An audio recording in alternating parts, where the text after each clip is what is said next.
En longeant le littoral entre Cherruet et Cancale, dans la baie du Mont-Saint-Michel, on retrouve encore de nombreux moulins aujourd'hui désaffectés. Certains sont en ruine, d'autres ont été convertis en habitations. La plupart ont perdu leurs ailes, leurs gouvernails et leurs meules pour faire place à un logis original au cœur des polders. Pendant près d'un siècle, ils ont animé le paysage maritime de la baie en contribuant à l'activité céréalière qui a marqué l'économie locale.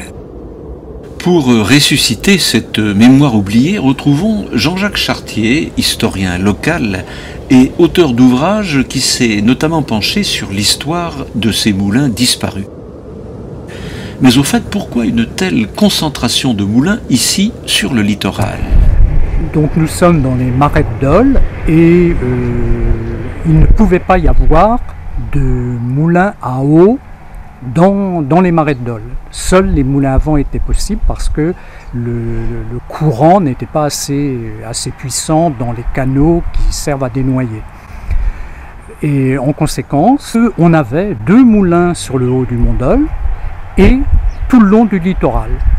On a parlé jusqu'à une trentaine de moulins allant de Saint-Méloire-des-Ondes jusqu'au dernier moulin de Cherruet. Mais quelles étaient les céréales qui étaient moulues dans ces moulins et qu'en faisait-on finalement ? Les moulins traditionnels dont on parle donc servaient essentiellement à broyer du blé dans la région, c'était pour le blé, donc la farine humaine et le pain.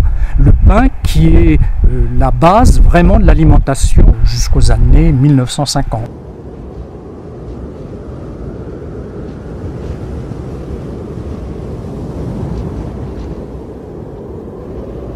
Quelle était l'origine de ces meuniers ? Alors, on s'est intéressé à une dynastie de meuniers, la famille Gingat au Mont Dole, et ils sont issus du monde agricole. Alors, chez les Gingat, ça se passe un peu après la Révolution.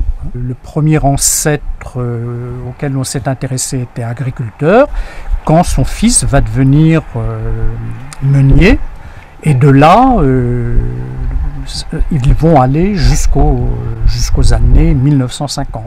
Alors quand on voit tous ces mécanismes et engrenages, faire tourner le moulin nécessitait finalement une certaine formation. Comment le meunier était-il formé ? C'est un métier, c'est un artisanat, un peu comme le boulanger ou le charcutier, etc. Où vous allez être en apprentissage, soit dans le moulin familial, et ce sera votre père qui va vous former, ou chez un meunier voisin, mais il n'y a pas, à cette époque, il n'y a pas d'école de formation, mais c'est, comme on parlait, l'expression sur le tas. Sur le tas, ouais. Alors, compte tenu du temps de présence du meunier, des manutentions pénibles et de l'incertitude du vent, il fallait tout de même gagner sa vie. Comment le meunier était payé ? Le meunier est payé en nature. Selon les contrats passés avec les agriculteurs, il est payé en gardant pour lui autour de 13% du sac. C'est-à-dire sur un sac de 100 kg, il garde de blé, il va garder 13 kg pour lui. Et cette masse de blé, il va la travailler, ça lui fait de la farine qu'il vendra aux gens du bourg, à ceux qui ne sont pas agriculteurs, ceux qui n'ont pas de blé, et aux boulangers. Mais il n'était pas rétribué en monnaie sonnante et trébuchante. En principe, non. Et ce n'était pas du tout leur volonté de l'être. Ils préféraient beaucoup plus être payés en nature.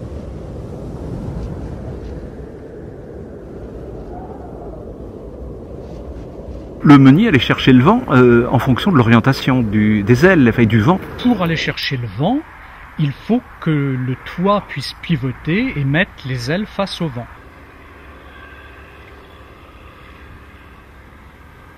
Or là, on a coupé, on aperçoit l'espèce de moignon sectionné. Donc, tel qu'il est actuellement, il ne peut plus aller chercher le vent s'il vient du côté terre.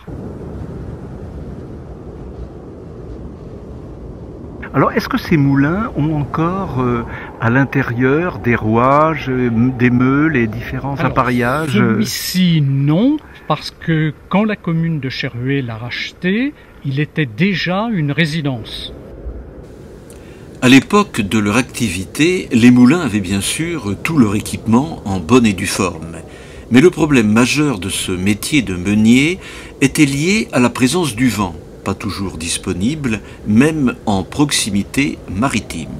Il fallait donc adapter son planning aux caprices du vent, car celui-ci ne soufflait pas tout le temps, et envisager une activité de substitution.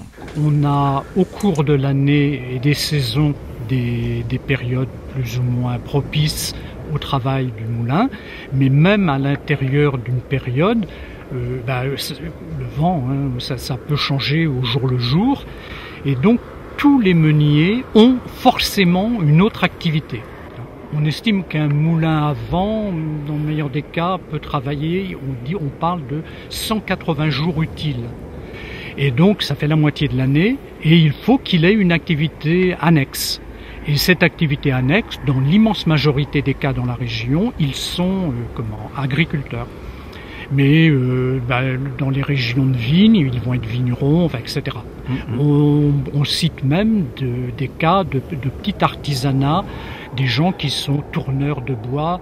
Donc en gros, quand le meunier se couche le soir, le lendemain matin, il ne sait pas trop quelle sera sa journée. Monsieur Le Tanou, le meunier de Cherhuet que nous avions interrogé dans les années 80, si le vent était bon, s'il lui restait des sacs de grains à travailler, sachant que le lendemain, peut-être que les mêmes conditions ne seront pas réunies, eh bien, il pouvait travailler jusqu'à 11h, minuit, 1h du matin.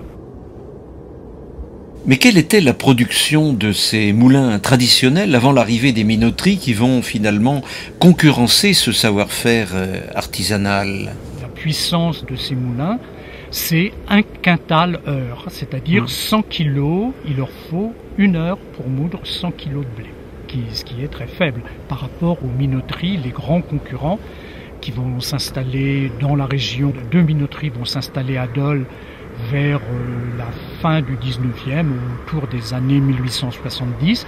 Et alors qu'on parle de 1 quintal heure pour les petits moulins traditionnels, on parle de la tonne heure pour les minoteries doloises, qui ne sont pas des monstres, qui n'ont rien à voir évidemment avec les moulins de Paris ou les moulins des grandes villes.